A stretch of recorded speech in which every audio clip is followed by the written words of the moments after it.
In the spring of 2023, Pitney Bowes Inc. announced another round of workforce reductions. The company that had once employed 35,000 people across its global operations was cutting staff for the fourth consecutive year. Revenue had declined for the 15th consecutive quarter. The stock, which had traded above $30 in 2004, was hovering below $4. The machine that built the company, the postage meter, was disappearing from American offices faster than any bankruptcy proceeding could explain. At its peak, approximately 1.5 million Pitney Bowes meters were installed in American offices, hospitals, law firms, and government agencies.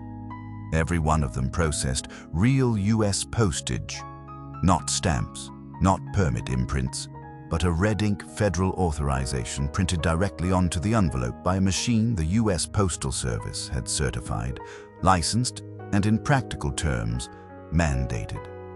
By 2022, fewer than 600,000 meters remained active nationwide.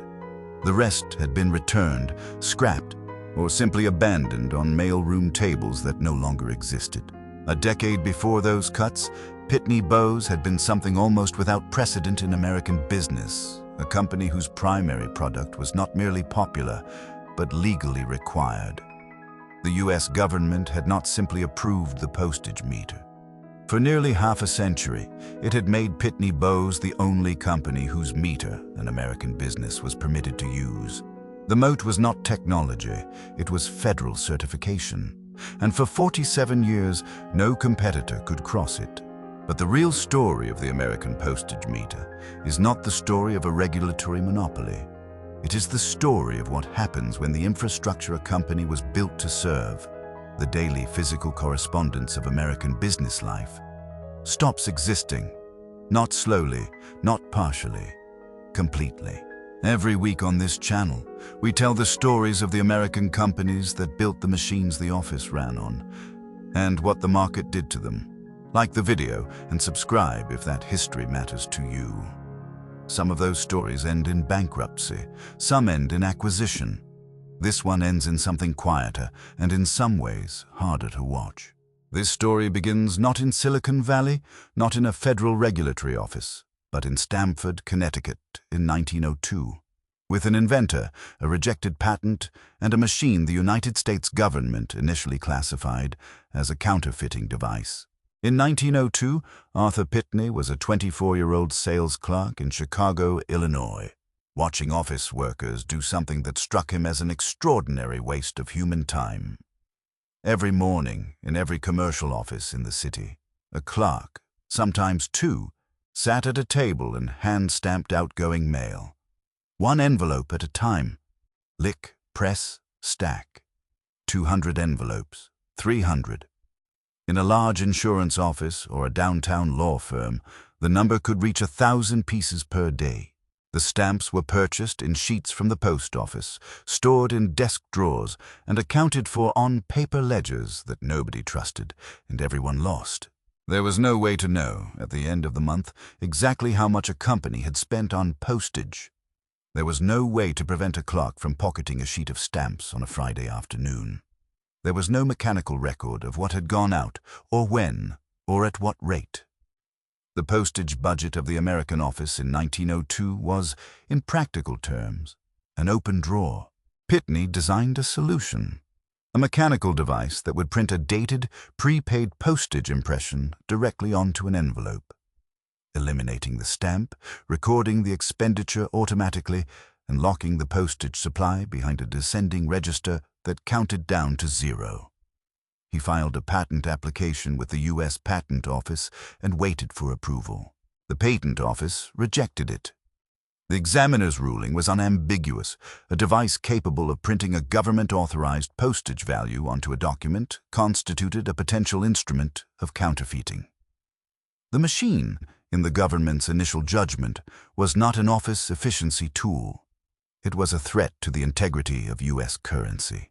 Arthur Pitney spent the next 8 years in legal and regulatory limbo, refiling, appealing, revising his application, and arguing to postal authorities that his machine did not threaten the mail system. It would strengthen it. He was not wrong.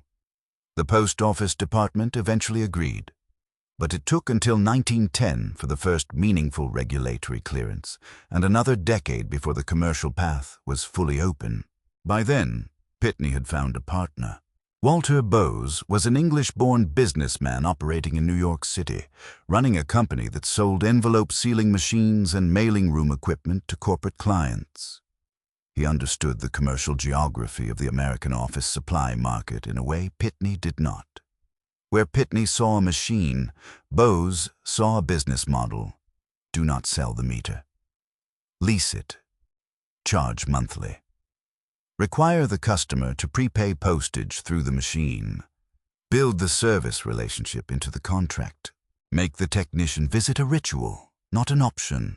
On April 23, 1920, Arthur Pitney and Walter Bowes incorporated the Pitney-Bowes Postage Meter Company in Stamford, Connecticut. The founding capital was modest. The ambition was not. Their first office occupied a rented space on Atlantic Street in downtown Stamford, a city that, within 2 decades, would become the center of the American postage meter industry in the same way that Hartford had become the center of the American typewriter industry. The machine they brought to market was not sold at any price. It was leased at $7.50 per month, roughly $130 in today's money, with postage prepaid in blocks through a Pitney-Bowes representative who visited each account on a scheduled basis. The descending register inside the machine tracked every cent of postage remaining. When it approached zero, the customer called Pitney-Bowes. A technician arrived with authorization keys that only Pitney-Bowes technicians carried. The register was reset. A check changed hands. The machine ran again. Their first commercial customer was the Atlantic Refining Company of Philadelphia, which installed a Pitney-Bowes meter in 1920 and immediately eliminated 2 clerical positions whose primary function had been stamp management. By 1923, federal government agencies were conducting pilot installations. By 1928, the U.S. Postal Service had formally approved the postage meter for broad commercial use. And Pitney-Bowes, by virtue of being first, by virtue of having spent 18 years navigating the regulatory apparatus, was the only company in America with a fully certified, commercially operational postage meter system. The open drawer was closed. The American mailroom had found its machine. Walk into any American office equipment showroom in 1955, and you would find the Pitney-Bowes postage meter occupying a category entirely its own. It did not sit beside the typewriters. It did not compete with the adding machines or the mimeograph duplicators. It sat alone, on its own display table, behind its own glass case, because it was not precisely office equipment in the conventional sense. It was a licensed financial instrument, the postage meter, a mechanical device that prints a dated, federally authorized postage impression directly onto an envelope in place of an adhesive stamp, was, in regulatory terms, closer to a bank vault than to a typewriter. The U.S. Postal Service did not merely approve the machine. It certified each individual unit, assigned it a serial number registered to a specific business address, and required that the descending register, the internal counter tracking remaining postage funds, could only be reset by a technician holding USPS-authorized credentials. No business owned its meter. Every business leased it. The postage funds loaded into the machine were, in the Postal Service's accounting, a prepaid deposit held in trust. The red ink impression the machine stamped onto each envelope was not a payment. It was a federal authorization. Understanding that distinction is understanding why Pitney-Bowes dominated the American market for nearly half a century without a competitor able to touch it. The physical machine itself was built to institutional standards. The Model M, which entered broad commercial distribution in the early 1950s, weighed 22 pounds. Its housing was cast steel, finished in gray enamel, designed to sit on a mailroom table and remain there for a decade without mechanical failure. The front panel carried 2 primary controls, a postage amount dial, calibrated in 1-cent increments from 1 cent to the maximum single-piece rate, and a piece count display showing the ascending register, the running total of every envelope the machine had ever processed. Beside it, visible through a small window, the descending register counted downward from the prepaid postage balance toward zero. The sound of the machine in operation was specific and unmistakable. The operator set the postage amount by turning the dial. A series of precise mechanical clicks, one for each cent of adjustment. The envelope was fed into the throat of the machine by hand. A lever or foot pedal engaged the printing mechanism. The machine stamped, a single firm impression, transferring red ink from an internal pad through a die that carried the postage amount, the date, and the town of origin in a format the Postal Service had standardized and never changed. The envelope emerged. The descending register dropped by the exact amount set. The ascending register advanced by one. At the Model M's commercial list price of $18 per month in lease fees, roughly $200 per month in today's money, the economics were not difficult to calculate. A full-time stamp clerk in a mid-sized American office earned approximately $45 per week in 1955.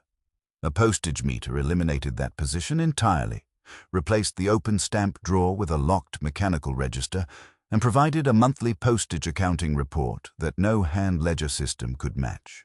For any American office mailing more than 150 pieces per day, the meter paid for itself within 60 days. But the price comparison obscured the deeper competitive reality.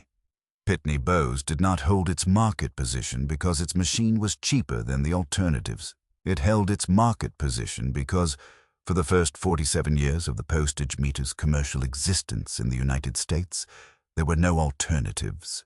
The USPS certification process, the multi-year regulatory review required before any postage meter could be legally operated on American mail, was a barrier no competitor had successfully crossed at commercial scale until the late 1960s. Friden Alcatel, the French office equipment manufacturer, received USPS approval for a competing meter system in 1967. Hasler, the Swiss manufacturer, followed.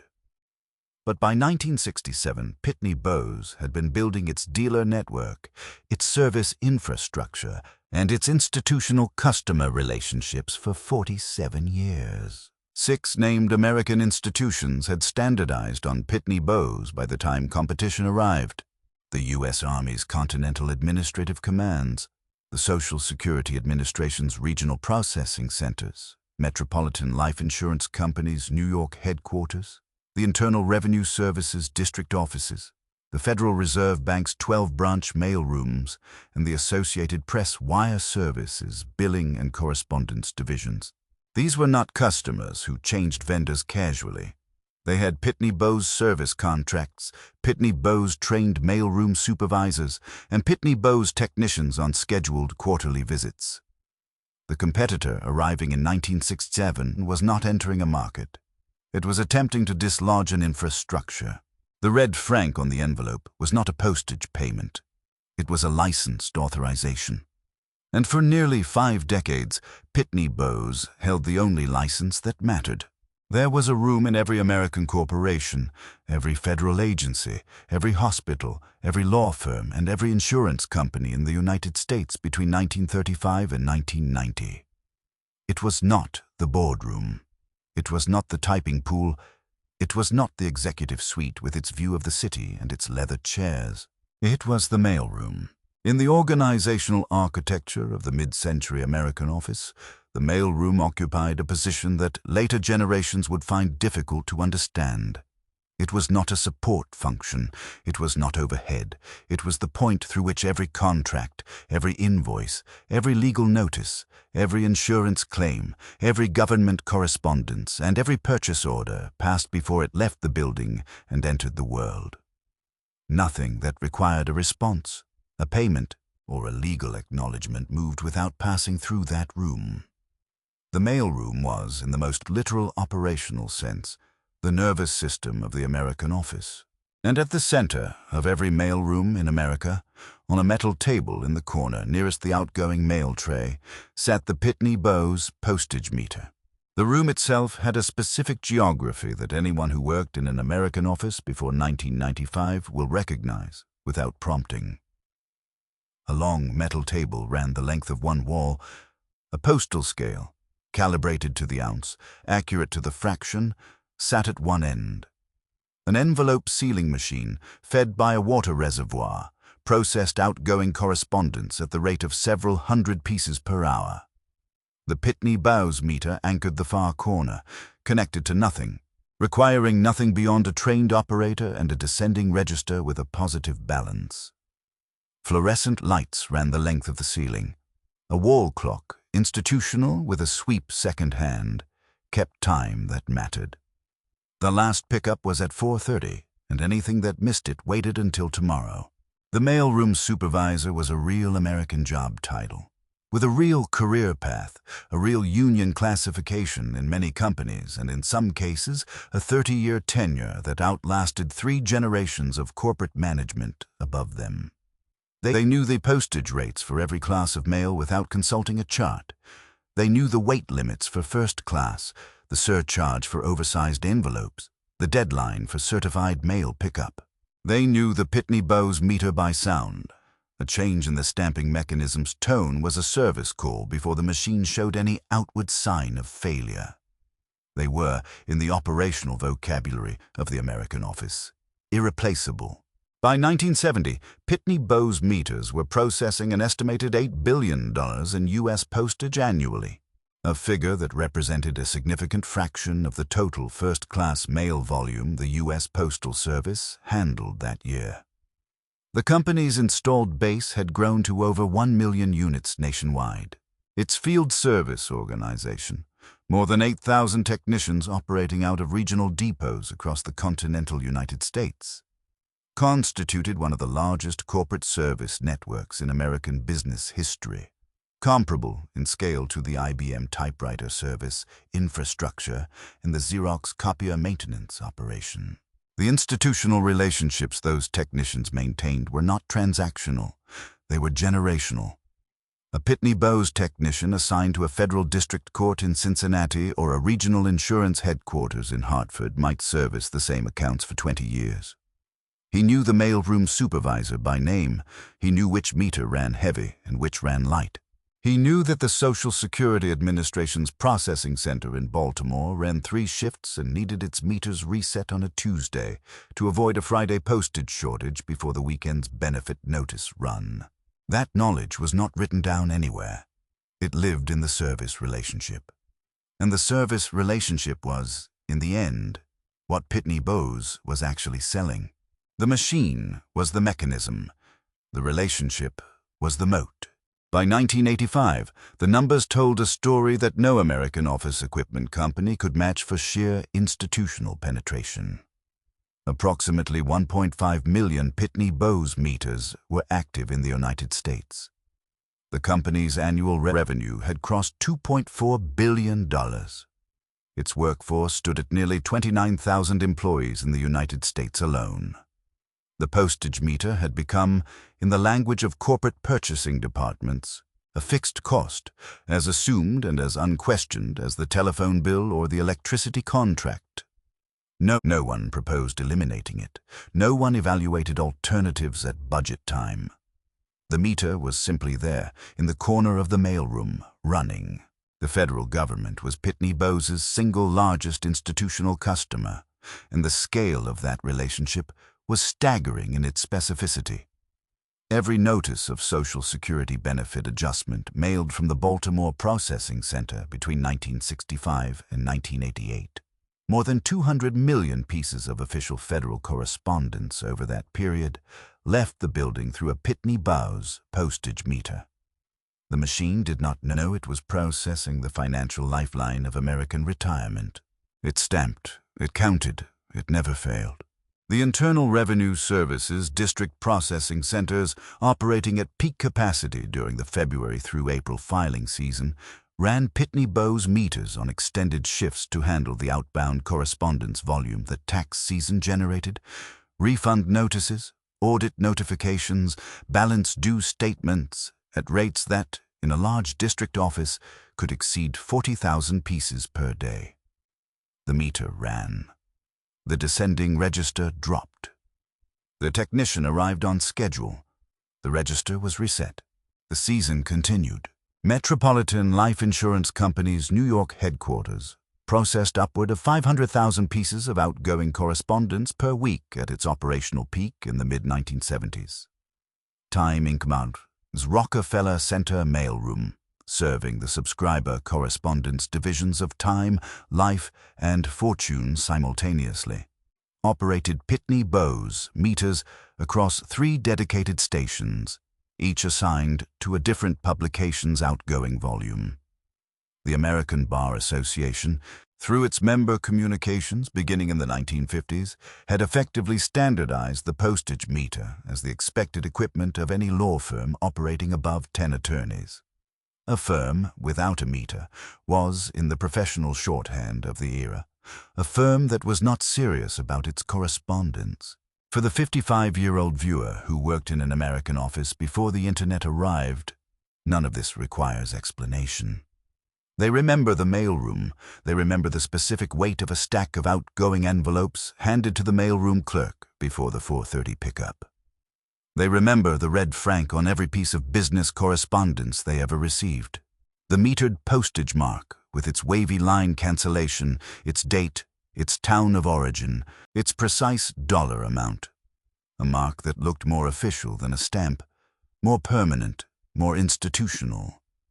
A stamped envelope said someone had been to the post office.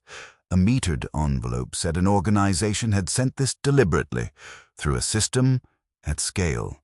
They remember, too, the particular anxiety of the descending register approaching zero. The mailroom supervisor's call to the Pitney Bowes service line. The technician's arrival, the black service case, the authorization key that no one else in the building possessed. The 20 minutes of reset procedure, the new balance loaded, the check collected. Then the technician left. The meter ran again. The rhythm of the American office continued, uninterrupted, quarter after quarter, decade after decade. That rhythm felt permanent. In American corporate life of the 1970s and 1980s, some things simply did not change. The mailroom was one of them. The Pitney Bowes meter was another. Both of those assumptions were about to be tested in ways that no mailroom supervisor, no corporate purchasing director, and no Pitney Bowes executive had a strategy to address. The first signal arrived not from a competitor, it from a decision made inside the United States Postal Service itself. And it would take 20 years to fully understand what that decision had set in motion. The first warning arrived in 1967, and Pitney Bowes recognized it clearly enough to respond, which made what followed all the more instructive. That year, the U.S. Postal Service granted commercial certification to Fridon-Alcatel, the French office equipment manufacturer, authorizing its postage meter for use in the American market. It was the first time in 47 years that a competing meter had received USPS approval at commercial scale. Hasler of Switzerland followed within the decade. The regulatory moat that had protected Pitney Bowes since 1920 had not collapsed, but it had been breached, and everyone in Stamford understood what that meant. Pitney Bowes responded the way a well-managed American institution responds to a competitive threat it has time to address, methodically and with significant capital. The company accelerated investment in electronic meter technology through the 1970s, replacing the mechanical dial-set systems with digital display models that offered programmable postage rates, automatic envelope feeding, and integrated postal-scale connectivity. The Pitney Bowes 6300 series, introduced in the late 1970s, was a genuinely superior machine, faster, more accurate, and more adaptable to the expanding complexity of U.S. postal rate structures than anything a competitor had brought to market. The pivot was correct. The problem was that the pivot addressed the wrong threat. While Pitney Bowes was engineering better postage meters, a different force was assembling itself at the edges of American commercial life. one that had nothing to do with meter technology, service contracts, or USPS certification requirements. In 1971, Ray Tomlinson, a programmer at Bolt Beranek and Newman in Cambridge, Massachusetts, sent the first electronic mail message between two computers on the ARPANET network. The message was trivial. The implication was not. What Tomlinson had demonstrated in a university research context that no corporate mailroom supervisor would encounter for another 20 years was that physical correspondence between distant parties did not require paper, envelopes, stamps, or postage meters. It required a network connection and an address. Pitney Bowes did not ignore the digital future. In 1979, the company acquired Dictaphone Corporation, the Bridgeport, Connecticut manufacturer of dictation and transcription equipment, for approximately $140 million, a substantial bet on document management as the growth category of the coming decade. The acquisition was strategically coherent. If the physical letter was the unit of American business communication, then the machines that created, processed, and transmitted letters were a logical adjacency. Pitney Bowes was attempting to position itself not as a postage meter company, but as a document management company, a distinction that would matter enormously if it could be executed before the market shifted. It could not be executed in time. The structural collapse of the American postage meter market did not announce itself with a single dramatic event. It arrived as a volume problem. Slow at first, then compounding, then irreversible. The U.S. Postal Service processed 107 billion pieces of first-class mail in 2001. That number had been climbing for 80 years. It never climbed again. By 2010, first-class volume had fallen to 78 billion pieces. By 2015, to 61 billion. By 2022, to 23.7 billion, a decline of 78% in 2 decades. Every postage meter in every American mailroom that had been sized, staffed, and contracted to process first-class business correspondence lost nearly 4/5 of its workload. The descending register still worked. There was simply less reason to load it. The competitor that delivered the decisive blow was not French. It was not Swiss. It was not a machine at all. Stamps. Com was founded in 1996 in Santa Monica, California, by a group of software engineers who had identified a straightforward regulatory arbitrage. If the U.S. Postal Service could be persuaded to authorize postage printed from a standard PC and laser printer, the physical postage meter, with its lease fees, its service contracts, its technician visits, its authorization keys, became unnecessary. The USPS, after 2 years of negotiation and pilot programs, granted that authorization in 1998. A stamp's com account in 1999 cost $15.99 per month. No machine, no technician, no quarterly reset, no authorization key. A standard laser printer and an internet connection replaced a 22-pound steel instrument that Pitney Bowes had spent 78 years making indispensable. The Pitney Bowes DM series electronic meter, introduced in 1999 to compete in the small business market, leased for between $39 and $89 per month, depending on configuration, 2 to 5 times the cost of a stamp's. Com subscription with none of stamps. Com's flexibility. Small businesses began canceling meter leases in 2001. Independent professionals followed, then small law firms, then regional insurance offices whose first-class mail volume had dropped below the threshold where a dedicated meter made economic sense. The cascade moved faster than any Pitney Bowes strategic plan had modeled. The mailroom supervisor disappeared from corporate org charts between 2005 and 2010. Not through layoffs, exactly, but through a process of non-replacement. When the supervisor retired, the position was not posted. The function was absorbed into facilities management, then into administrative services, then into nothing in particular. The Pitney Bowes field service technician, one of 8,000 at the company's operational peak, watched his account list shrink by attrition. Accounts that had required quarterly visits now required annual visits. Then no visits. Then a call to arrange meter return. The numbers recorded the collapse without sentiment. Peak meters installed, 1.5 million. Meters active by 2020, fewer than 600,000. Peak Pitney Bowes revenue, $5.5 billion in 2000. Revenue by 2020, $3.4 billion. Peak workforce, 35,000. Workforce by 2023, under 11,000. The mailroom table was removed. The postal scale went to surplus. The envelope sealer was unplugged. The meter was returned to Pitney Bowes in a prepaid shipping box the company mailed to accounts that called to cancel. The room became a storage closet. In many buildings it became a server room, which contained in its way a complete summary of what had happened to American business correspondents in 20 years. The red franc stopped appearing on envelopes. Not all at once. Gradually, then completely. The postage meter did not become a collectible in the way the typewriter did. There is no postage meter equivalent of the antique typewriter collectors community. No typewriter DB registry logging serial numbers and model variants.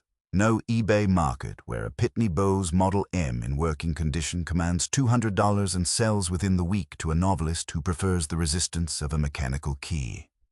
The postage meter was too heavy, too specialized, and too thoroughly embedded in a regulatory system that died with its market to attract the nostalgic restoration culture that saved the Royal Quiet Deluxe and the IBM Selectric from obscurity. A Pitney Bowes meter listed on eBay today sells for between $25 and $60, when it sells at all. Most listings sit unsold.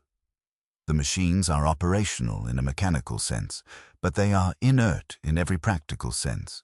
The USPS authorization that made them instruments of commerce expired with the lease, and no individual collector can reactivate a descending register without a service credential that no longer exists as a professional category. The machine works. It simply cannot do the one thing it was built to do. The institutional preservation community is thin but genuine.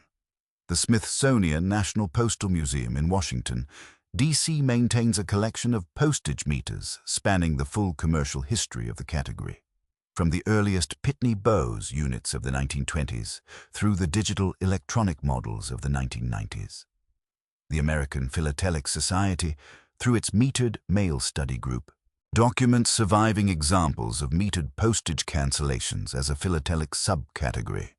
Collectors who preserve not the machines, but the red ink impressions the machines left on envelopes, organized by city, by date, by rate period. It is a niche so specialized it is nearly invisible, but it exists, and it constitutes the most complete surviving record of where American postage meters operated and when. The Pitney Bowes Corporate Archive in Stamford holds the company's own institutional history. Machine prototypes, patent documents, corporate correspondence, and the regulatory filings that trace the 47-year period during which one company held the practical licensing authority over American business postage. That archive has not been digitized in any publicly accessible form. It remains in Stamford, in a building that houses a company whose primary business is no longer postage meters. The professional categories that vanished with the machine did not retire gracefully. The mailroom supervisor, a job title that appeared in the Bureau of Labor Statistics occupational classifications from the 1930s through the 1990s, no longer appears as a standard corporate designation.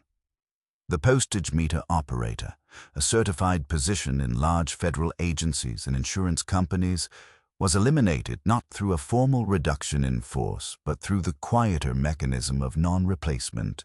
The position became vacant, and no one argued for filling it. The Pitney Bowes Field Service Technician, a specialist who held USPS service credentials, maintained a regional account list and drove a company vehicle stocked with authorization keys and meter components. Still exists in reduced numbers, servicing the 600,000 meters that remain active. But the career path that once supported 8,000 such technicians nationwide has contracted to a fraction of its former scale. and it is contracting still. These were not marginal jobs. They were skilled American positions with union classifications, professional certifications, and career trajectories that ran 30 years without interruption. They did not become obsolete because the people who held them failed at anything. They became obsolete because the physical infrastructure they maintained, the daily correspondence of American commercial and institutional life, moved off paper and onto servers. And no retraining program, no corporate transition plan, and no government workforce initiative addressed the specific human cost of that migration with anything approaching the scale it required. Here is the unexpected final fact about the machine Arthur Pitney designed in 1902 and spent 8 years defending against a federal counterfeiting charge. The red ink metered franc it produced, the dated, wavy line postage impression that the U.S. Postal Service standardized in the 1920s and never fundamentally altered, is still a valid USPS postage format in 2024. The format that appeared on American business envelopes during the Truman administration, the Eisenhower administration, the Kennedy administration, and every administration through Clinton is legally identical to the format appearing on the envelopes of the 600,000 meters still running today. 104 years of postal standardization, unchanged in its essential visual grammar. The machine evolved. The impression it left on the world did not. When Olivetti absorbed Underwood in 1959, acquiring the Hartford typewriter manufacturer that had equipped American offices for half a century and folding it into a European conglomerate, Pitney Bowes watched that transaction from Stamford, 30 miles away, and understood something its Connecticut neighbors did not. A regulated license cannot be purchased at auction by a foreign acquirer. The meter was not merely a machine. It was a certified right embedded in federal postal law, requiring USPS approval to transfer. The moat held against every acquirer, every competitor, and every market disruption for 80 years. What it could not hold against was the disappearance of the activity it had been built to meter. You cannot charge postage on correspondence that is never written. You cannot reset a descending register that no one needs to reload. Every week, we tell the stories of the American companies that built the machines the office ran on. Some ended in bankruptcy courts. Some ended in acquisition by companies whose names are now forgotten. This one is still running, technically, operationally, legally still running, in a Stamford, Connecticut office that no longer resembles the company Walter Bowes and Arthur Pitney incorporated on a spring morning in 1920. The machine survived. The world the machine was built for did not. In the mailroom of the Cuyahoga County Administrative Building in Cleveland, Ohio, a Pitney Bowes Model DM200 sits on a metal table, its descending register showing $4.73. The machine was last reset in March of 2019. No one called for a technician. No one needed to.